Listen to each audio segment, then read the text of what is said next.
Hey guys, it's Mitch. How's it going? We're coming back around again to Wildcats, but we're interrupting our usual flow, the vast, intricate storyline of the Wildcats universe, to cover a stubby little branch that is the Wildcats Special.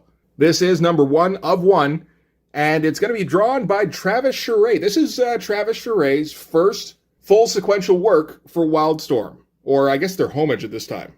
So just before we get into it, if you enjoy the channel, if you feel like you might want to help out a little bit, what you can do is in the description, there's a link to my Patreon. And if you subscribe there, that'll give you access to everything I do, from the Blood Force stuff to the YouTube videos before they get uploaded to YouTube, as well as some Patreon exclusive content.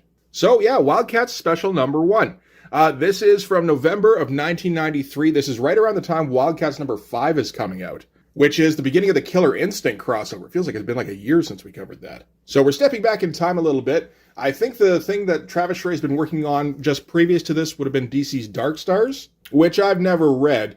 I've seen, the odd ad of, and it looks like he had some Jim Lee influence at the time, and that's going to get emphasized in this particular issue. I mean, if you're a bit of a Jim Lee clone, and Jim Lee goes, hey, you want to come work for me? I guess you kind of do that.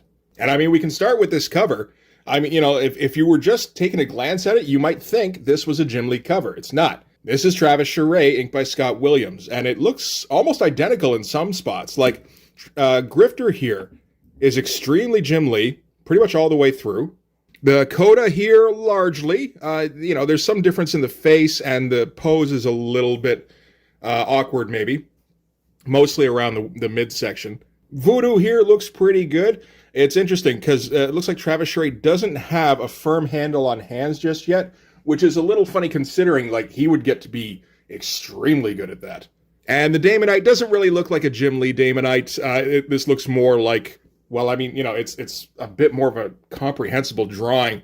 Jim Lee Demonites tend to just, I don't know, they seem to be a little bit amorphous.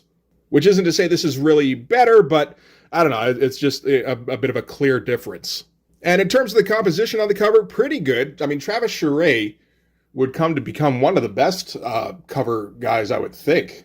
In terms of just coming up with a striking composition, yeah, like he's got a style that's very much his own. He's not anywhere near there just yet. This is pretty much a Jim Lee clone kind of composition. And like Grifter being at a ridiculous, like, the angle here is just no good whatsoever. But I mean, you got to show him. So it's tough, right? So it looks a little bit like he's got his back to everybody, trying to do trick shots and not coming anywhere near the target. So anyway, let's get into it. So this is Destiny's Hand. Man, poor choice of lettering on the inside, doing the blue against the red diffusing to black. So it gets completely lost in the middle here. Not too great. What does this even say? This story takes place after Wildcats number 4 and before Wildcats Trilogy number 1. All right. Not that it really has anything to do with either of those. Maybe the most interesting thing is that this is done before the backup stories in Wildcats number, I think it's 8 and 9, with Voodoo and Warblade. So yeah, as far as I know, this is Travis Charest's first work for Jim Lee. We saw the ad for Wildcats number 0, I want to say back in the summer. That one shot that's, well, it's actually a poster in the middle here. That thing there. So I would think this is the first thing that Travis Charest put together for Jim Lee. And it looks fine. Got his Jim Lee clone tech in the background. It does look a bit more like Travis Charest than Jim Lee, at least. It's kind of a static image, but, that's okay. Decent shot. But yeah, no, we've seen that one for a while. Now it looks like they're finally getting the issue out. So this is going to be penciled by Travis Charest, written by Steve Gerber of Howard the Duck. And, like a bunch of other stuff. But Howard the Duck is the first thing that comes to mind for me. And like 5 different inkers. So the bulk of this is going to be Scott Williams, but Sal Regla gets about 4 pages here. Trevor Scott gets 4 pages as well. Alex Garner gets 3. And what is that one? Michael Fetchy? Never heard of him. He gets 1 page. Oh, I'm just looking in the camera here for the first time. This is much more legible than it is in real life. So Jim Lee and Brandon Choi aren't anywhere in sight on this, which might make for a better comic, to be honest. I think we can guess that Travis Charest is going to try a few things, and Steve Gerber is a much more practiced hand at writing than Brandon Choi. I don't recall Steve Gerber ever working for Image, so this might be a one-off. All right, he did do some. I mean, he did Cybernary, which I forgot all about. It looks like he also did a couple of other issues that we just don't hit usually. He looks like he guest starred on Pit once or twice, and maybe wrote Codename Strike Force for a little bit. But that's mostly it for the most part. He obviously worked for Marvel an awful lot, and apparently he was the guy behind the Ultraverse. He was part of the founding of that, so that's interesting. And one other thing to take note of in this is that Joe Chiodo is doing the colors. And I guess he figures without Jim Lee on board, he's got to be the star on this because the colors in this are garish. Like, Joe Chiodo has a tendency to do this, but it feels like he just dials it to 11 on it. I'm not a fan. Sometimes it's appropriate, just not that I've seen, really, out of him. So we're going to kick things off in Beverly Hills at the home of actor William Desmond. So this is William Desmond here. A doctor has stopped by his house and has diagnosed him with a brain embolism or possibly a stroke. And it's the kind of thing where William Desmond could be dying or he might get better immediately, and there's just no way to know until they get him into the hospital. So at that point, the ambulance shows up, paramedics rush in, and a Demonite springs from the chest of William Desmond and grabs the doctor in a pretty awesome panel, actually. It's kind of the only one really worth talking about on this page. Everything else here is just kind of serviceable. At least from right out the gate, we can see that Travis Charest can draw women well, which puts him a leg up on, pretty much every extreme artist, I think. And we've got, the typical early Travis Charest faces here. And yeah, this panel here is pretty great. From the dramatic lighting to the, Jay Lee dripping blood kind of stuff. Yeah, that's excellent stuff. And the Demonite possesses the doctor. And the reason he's doing that is because he picked the actor guy because he's completely amoral, but also he's young and healthy. And then he goes and has himself a stroke. So now he's in desperation mode. He's got to jump into the first thing he sees. And so this is him getting sucked up into the doctor. And this is something we're going to see from Travis Charest in this issue, in that he's not very clear at this time. He doesn't know how to frame things to show that what's going on, really.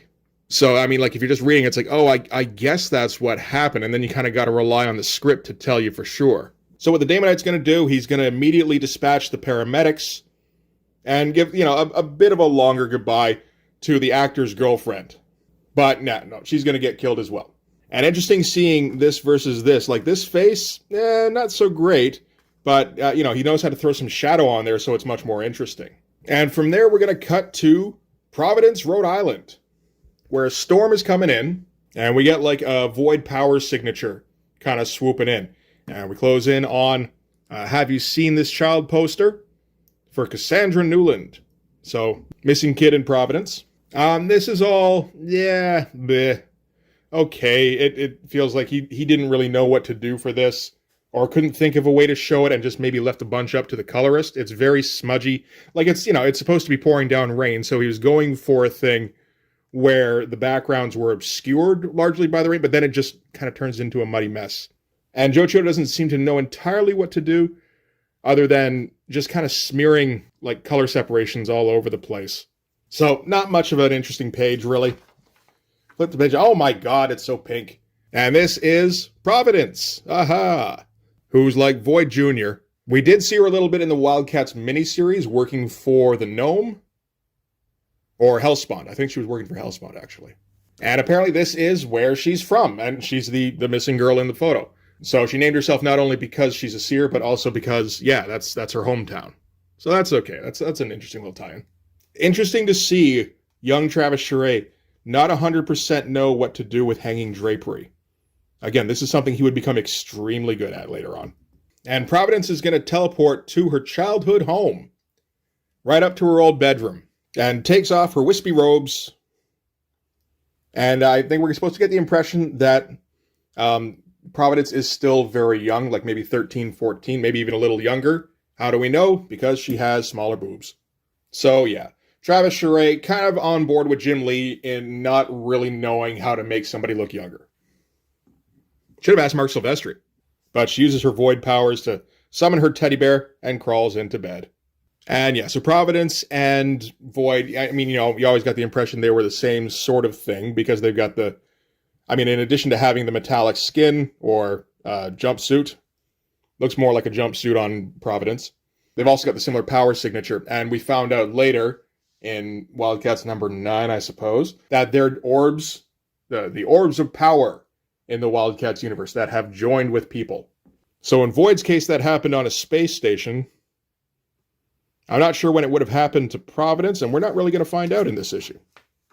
And from there, we cut back to the Demonite in the Doctor's body, and the Doctor's body is not strong enough to house a Demonite. On this particular page, he's basically throwing a fit because he can't find the Doctor's nitroglycerin pills for his heart.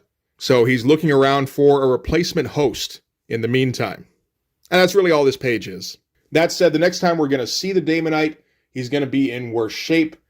It does make sense to have this page in here. There's probably a few pages that feel like luxuries, like not 100% necessary. This is a 37-page book. I'm not really sure why. It's not exactly epic or anything. It's kind of really a run-of-the-mill Wildcats adventure. But I don't know if you put it down to Travis Charest, kind of getting a little bit self-indulgent here and there. I didn't really notice it going through it. And I wonder if this is from a script. I mean, Steve Gerber would have been well-versed in Marvel method. But with an inexperienced young artist, you'd probably think he'd provide a lot more direction. So yeah, it's just kind of a weird comic altogether. So now we're going to cut back to Manhattan. Cool shot. This is the Halo building, which is the headquarters for Jacob Marlowe. That's a building. Neat design. Not something you'd really think of. And so that's pure charade. And Void is going to be meditating. So she also has the gift of Providence, where, you know, she's a seer as well, but hers only come to her in her dreams. The character Providence seems much more jacked into the whole prophecy kind of thing, where she's fully aware of it, of whatever destiny is supposed to be going on at any given time. Which makes sense for a character called Providence, you know. So, in her dream, Void wakes up and is not nearly as shiny as we're used to. So, this is a drab, and now I don't know what it is with the color, if it's just a Travis Charest, because it looks like he did a decent job rendering the shiny skin on Providence. Like, that looks okay, and then he did less so here.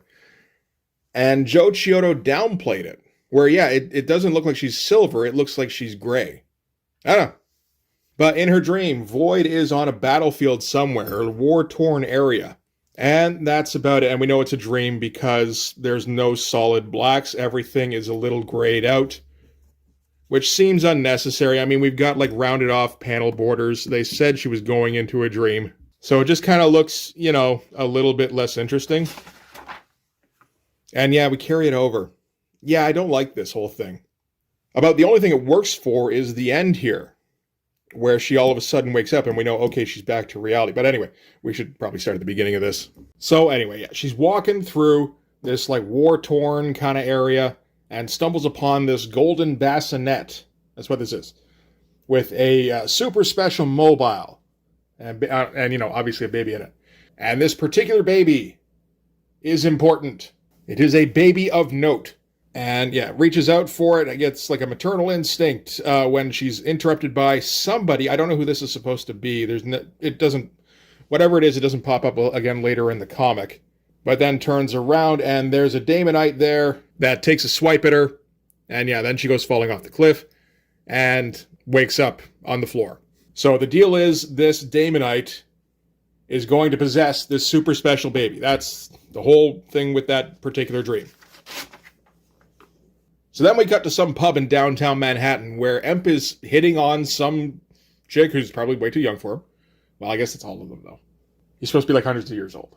And Void teleports into the bar in the middle of it and scares the chick off. So she's come to fetch Emp back to Halo so that she can interpret her dream for him. And again, just like weird little awkwardnesses here and there.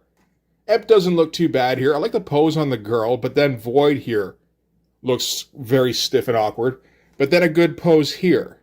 And then like this Emp face, it looks like he's kind of trying to ape on Jim Lee a little bit, but not quite getting there. It's interesting because you can see him kind of like break out of the Jim Lee shell every once in a while. I mean, I know that this kind of stuff was there in the Dark Stars comic, I believe. I don't know. It's like, yeah, he starts to kind of push out in his own direction, but only like a little bit here and there, kind of trying a couple of small things out. And then when he sees an opportunity to use a Jim Lee template, he does that. So for instance, like this shot of Void here, that's a pretty Jim Lee looking Void. Same with this head for Zealot here. It's not 100% right, same with Grifter actually, but it's like 95% there. So anyway, we're going to get a big debrief with the whole WILDCATS team. So yeah, anyway, Void has interpreted her dream as that a Demonite has or is about to seize a gifted one as its host. And gifted ones are like cherubim human crossbreeds. And that's a bad thing because a Demonite possessing a gifted one would be like just super bad news. Apparently that hasn't really happened. So the problem is they don't know where or when this is going to happen. So they can't really focus on the baby. So they're going to try and focus on the war part. And Voodoo asks, was it a real war or symbolic? And Maul comes back with, this is starting to sound like a frog in English lit class. This is before WILDCATS number 8, which was the time off issue, where we established that if Maul shrinks down to regular person size, he's actually super smart. I mean, he is still kind of bigger than normal here, but I don't think they had that idea locked down just yet. And kind of a weird drawing of Maul here. Like, everything here looks okay. You know, the Zealot and Grifter and Void shots here don't look fantastic. You know, Spartan looks pretty good. Warblade's okay. It's like he has problems drawing that small. But yeah, Maul is weirdly, like, skinny. Like, he'd still be a super buff dude, but this isn't, like, Maul kind of buff, even at a smaller size than usual. I wonder if Travis Charest had to draw a big guy before this. Maybe, you know, so, like, he's kind of going off, like, bodybuilder proportions, but that's still way too small for a big guy kind of guy.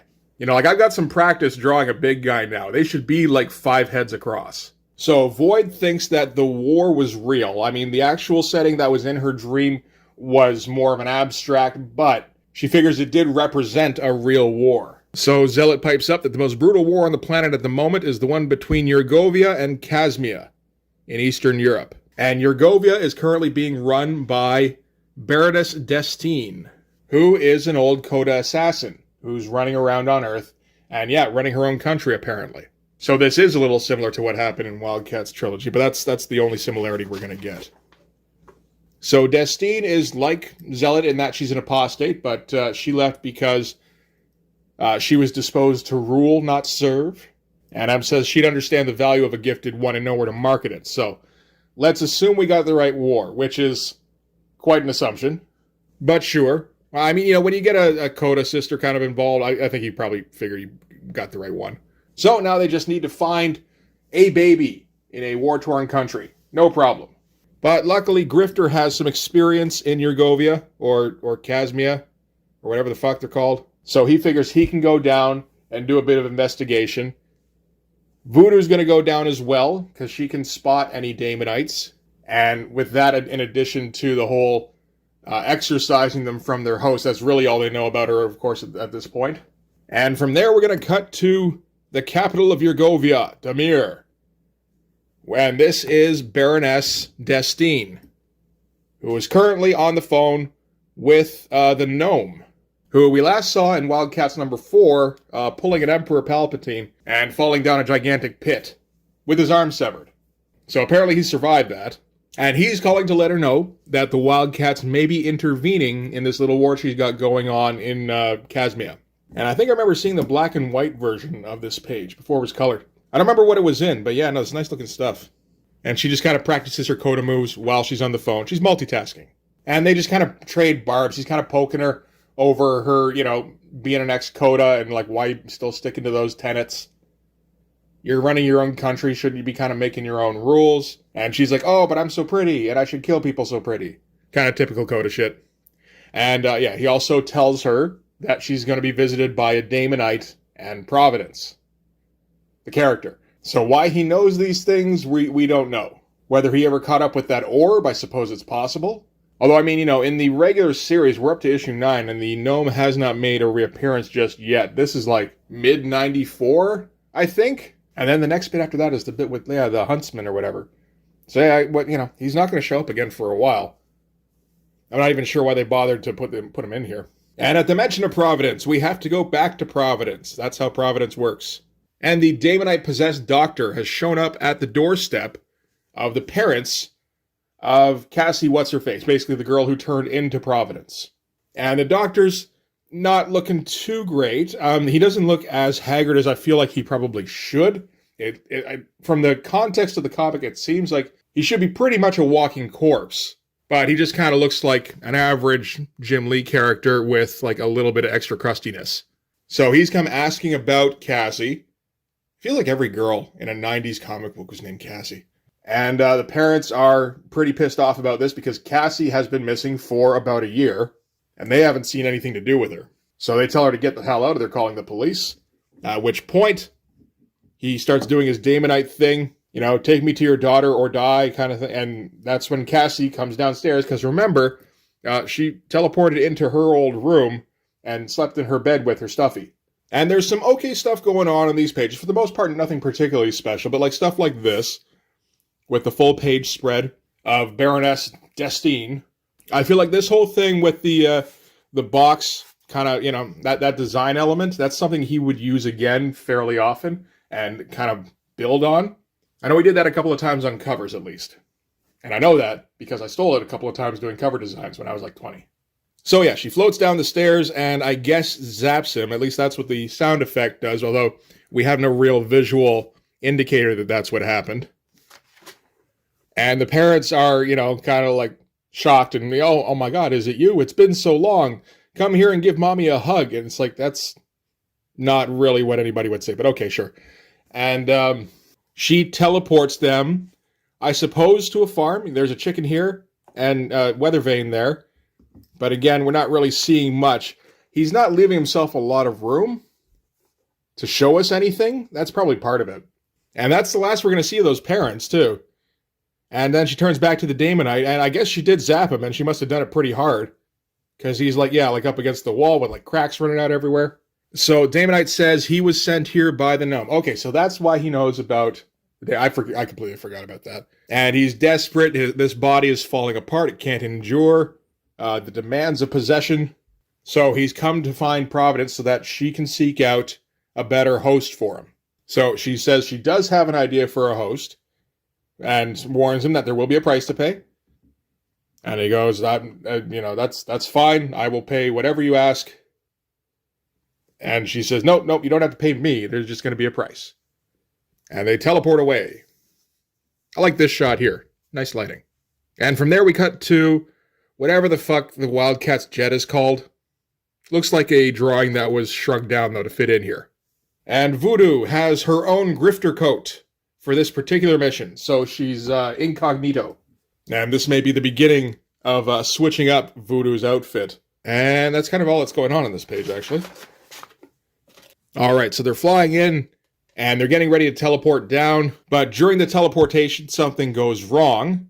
The power goes nuts, I guess, and they get teleported somewhere where, like they didn't expect to be. They were supposed to get teleported down into the city, and they're in the middle of a fucking forest here. And from what I can tell, Providence and the Demonite teleport to Destine's place at the same time. I think what it is that the two void-type entities trying to teleport too close to each other at exactly the same time kind of fucked each other up. Again, it's a little hard to say. They don't tell us exactly what happened. I'm going to blame Steve Gerber as much on that one because he didn't really explain anything to us. So yeah, Grifter and Voodoo are in this forest. Turns out, I think they're right outside of a graveyard. And there's a rumble, which these people visiting the graves say can't even leave the dead in peace. It looks like these are kind of tank things in the back. We can't really see much of it. So Grifter's going to leap into action to see if he can put a stop to this. Decent pose, very Jim Lee looking leap, at least with the lower half here. But you can't tell what's going on here. I was looking at this. I'm like, are those tanks? Are they some sort of, I can't, I had to guess. And yeah, so Grifter, again, leaps into action. There's something here that's shooting at everything. I can't, the angle's interesting. And the tech looks kind of interesting. All the stuff going on looks pretty good. The people who are visiting the grave get incinerated. That's a shame. The background doesn't look too bad. Travis Charest put some time in on this spread. It's just I still can't really tell exactly what's going on. I'm pretty, Like, I know now, but when I was first reading it, it's like, I'm pretty sure this is a tank. And yeah, he's just kind of leaping around between the explosions here. But yeah, I mean, like, this shot's pretty awesome. Again, if I could just tell what it was. And yeah, it leaps up on the thing. We finally see a tank tread. So it's like, okay, so it is a tank. All right. Takes something from his belt, probably puts it on top of the tank, and probably leaps off, and then it probably explodes. Again, these are just kind of poor choices for, where to pick your angles. He hit like 3 or 4 at the end here that were just kind of confusing. The actual drawings are fine. It's just, it's very unclear. And he might be going for that at this time. I'm not even sure. Thinking like, oh no, it's more rewarding if you figure out what happened. That's quite the leap, I will admit. But, it's possible. I sometimes get that impulse myself, and then you go, no, what are you talking about? No, make it clear what's happening on the page. So, after the probably explosion, there's 2 soldiers of Destine here, which Grifter kills, and then there's maybe another one, or maybe he didn't kill one of the last ones. I'm not entirely sure. And I think hops into one of the tanks. Reasonably cool shots. I mean, like this one here, not so great. Like, these guys' faces don't look very good at all, really. This one, a Grifter here, that's pretty good. And that's pretty close to one I actually saw him do later, which is that one. Here, let's put it there. Yeah, actually, it's almost an identical pose. But, you see how far he gets. This is like 6 years after this. Where he's like, because here the hands are a bit of a mess. The left hand looks okay. The right one, not so much. They're much better, although it is very dark and it's a little difficult to see what's going on. Yeah, it's interesting. It's like a complete redo of the same shot. And yeah, drives the tank or something. I think this is not the tank he's driving. I think he's in this thing. And this is the tank getting blown up. Not super clear. So yeah, afterwards, Voodoo comes down. She wasn't any kind of use in that fight whatsoever. And the 2 of them walk into the city. So next page here. Now that they've reached the city, they're going to be searching out this pub that Grifter used to know about, where he can maybe get some information about where to go next. They don't really have anything to even ask, though, so it's, They do find the pub immediately. There's no real transition or anything. And, so the bartender there recognizes him, and they do this thing where they're talking in Casmian here, and what they do, they just kind of do like a Cyrillic-looking B. They turn the E's into 3s, and they turn the R's backwards, and that's kind of their version of they're talking in another language. It kind of works a little bit, because you're, like, kind of stumbling through it. But I don't know why they don't just, like, do the brackets thing. That's kind of universally recognized. So, Grifter tells the bartender they're looking for either a newborn child or a very pregnant woman. It's like, do you know about any of those? And apparently that's fairly commonplace these days. The Yurgovians come through and rape the wives and daughters, and yeah, it's, the kind of thing that's kind of unpleasant to have in a superhero comic, in my opinion, but... So anyway, the babies that are born from this, the girls are sent to Yurgovia, the boys are left behind with their mothers to starve. And from that we can gather that Destine is trying to build her own code of sisterhood. And Voodoo straight up asks, yeah, but what about one where either one of the parents had, like, powers? Like super strong or fast, or, like, had telekinesis? Anything like that? And he's like, you know what? Now that you mention it, I think there was somebody who, like, knew what people were going to say before they spoke. It's like, okay, well, I mean, that's the first one of those we've heard about, so that's gonna be the one, because we're getting near the end of the book. So they head straight over to this girl's place. This is it here. Okay looking 2-point perspective. It doesn't look 100% right. That wall looks a little bendy. But they're gonna bust in and assume that the Demonite and all that have been here already, or are still here. They can't just not quietly. They got to bust in. Again, we're getting near the end of the issue. We don't have time for niceties. And we're going to get, a nice little spread here. So, Destine, Providence, and the Demonite are still here. It looks like this is the mother of the pregnant girl. That's the girl that was pregnant. That's the gifted baby. So we managed to show up right in the middle of the baby stealing. That is one of the most awkwardly elaborate headdress kind of things. Really weird design. Okay. But yeah, so Grifter's going to rush headlong at Destine, which she's not ready for, apparently. Looked like she was ready, but nope. Knocks her on her ass, but she's able to get the upper hand fairly quickly. This is a nice shot, really, from left to right. Other than the Demonite with the baby. The baby looks weird. Although, if we recall from the Warblade thing, yeah, no, Travis Charest has problems drawing kids. And gratuitous ass shot, because, I mean, you've got a girl running around in a bikini, why wouldn't you, right? And Voodoo still doesn't have anything to do, even with her grifter coat.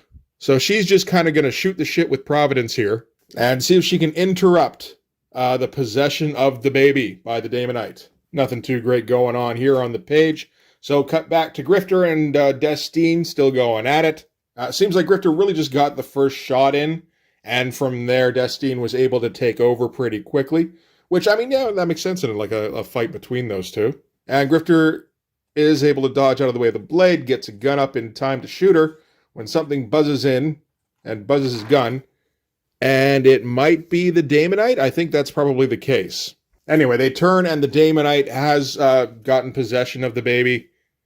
So he's all flowy and stuff. That's a cool looking shot. I don't mind the silhouettes in this case because these people aren't the focus of the panel. And Voodoo leaps at the Demonite and is going to work on starting to exercise him. And at that, the Wildcats poured in. Decent group shot other than Void here. Again, kind of awkward looking pose. And they're coming in because they registered a huge power signature go off, which I think is maybe either the Zap? I don't think it's from the possession completing. And I don't think it's from Voodoo starting the excommunication. It's hard to tell exactly what this thing was supposed to be.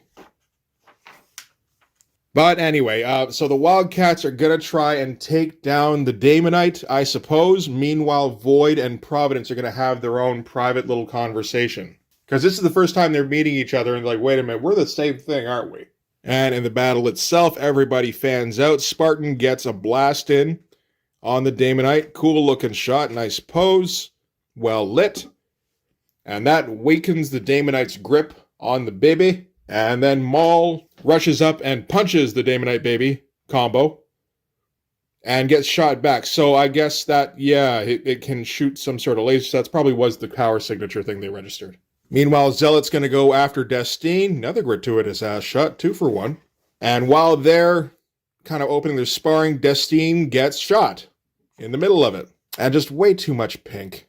I mean, I get that, the powers are going off and Void and Providence are in the same room, so maybe that's kind of causing all the effect to go a little haywire. But just, yeah, there's just way too much pink here. And like, kind of throughout the book, really. It's anytime any kind of action takes over. I mean, again, that's kind of a byproduct of having Void and Destine in the same book, and they both have the same kind of power signature, which is always pink. But I don't know. It's just, it's again, too garish for me. So, yeah, anyway, the shot on Destine was Grifter. So, Destine is dead now. So, that's that particular threat done. And I guess that's Urgovia done being a threat as well. Meanwhile, Voodoo finishes excommunicating the Demonite, I think. It's yelling the same thing it was yelling when it crawled out of the actor at the beginning of the book, which is not die, never die, yada, yada, yada. And then Warblade just kind of runs up and anticlimactically kills it. But again, we're trying to do too many reveals. It feels, we got to fit in the Grifter reveal, but then we got to fit in the reveal of the Demonite being pulled out of the baby, or vice versa, I suppose, really. We don't get clear drawings of what exactly is going on. We don't get good angles. But anyway, here, Voodoo does have the baby way off in the corner here. It would be nice, again, if, we could, maybe if she was in the foreground, and then, have the Demonite in the middle ground, and then Warblade in the back, but, all silhouetted with the blades out. That would have worked, right? If you had a bigger panel, you couldn't fit it all in here, but All right, so then we cut back to the whatever the ship is, where Emp has the baby now. He's giving it back to its mother. Apparently, that little bit of a conversation that Void and oh my god, all the pink.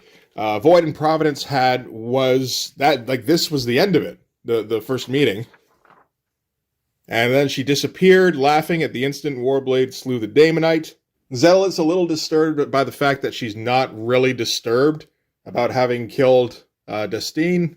Normally, it should be like tearing her up to kill a sister. This isn't really something that's going to come back. Although, of course, the next big thing is WILDCATS Trilogy, where she has to kill another Coda. I don't remember her being particularly twisted up in that, but, I mean, we did get a longer build regardless, at least. And then we end with Grifter hitting on Voodoo, and Voodoo shutting him down. And that's kind of it. And again, nothing great here at the end. Yeah, so that's it for the story. So then we get a couple of pinups, one by Tom Rainey, when he must have been pretty brand new. I think this is him inking himself, because I don't see an inker credited. And honestly, it doesn't look great. Like, I feel like Tom Rainey needs a lot of thin spaghetti lines in there. And he's going way too thick on his own stuff.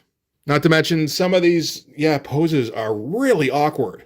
Like the women in particular. But yeah, even like this Warblade pose, this must be like one of his first things that he ever submitted. And I mean, he's on X Factor not too long after this, I think. Oh, apparently it was only the one issue of X Factor. I associate him with that book for some reason. I must have liked that issue. It's funny, I can't remember anything good from him. Anyway, yeah, involved pinup, but not super great overall. And then something by Richard Johnson, not a name I'm familiar with, but this is inked by Kevin Nolan, so it ends up looking pretty great, actually. Some of the poses are a little reserved, like, Zealot and Voodoo here. Even the Warblade pose, I feel like that could be amped up a bit more. But, like, the slight Dutch angle is great. Everything pointing in towards Maul, and the rest of the heroes, absolutely fantastic. I like Spartan's pose. He's got a good twist to him. Grifter looks pretty good. And yeah, Kevin Nolan inking always makes your drawing look like a Kevin Nolan drawing, which is a good thing.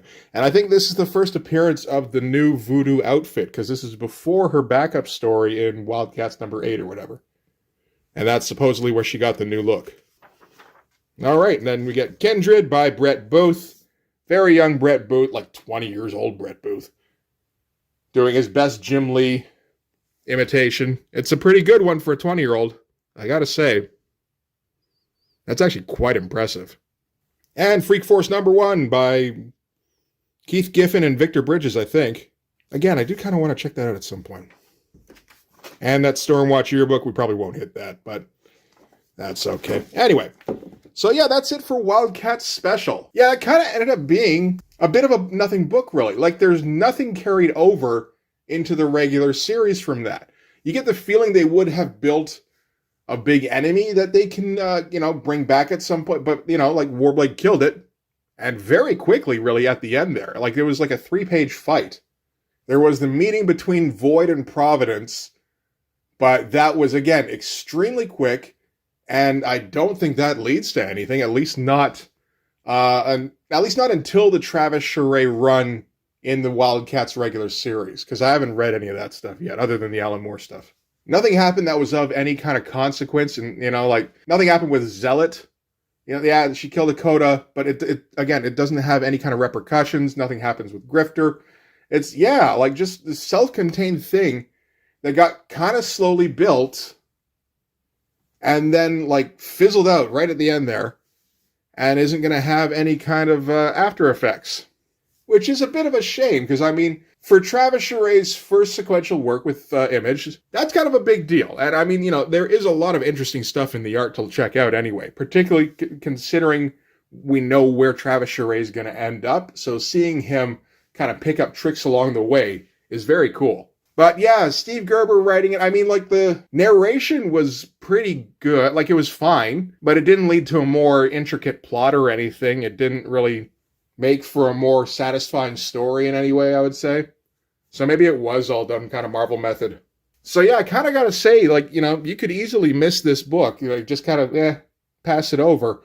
unless you're interested in seeing early days of Travis Charest, which I am. So, I mean, it's worth it to me, at least, for that. But, yeah, anyway, that's going to do it for this one. Thanks very much for watching. If you like this video, please hit like, hit subscribe, hit the notifications so you know when the next one's coming out.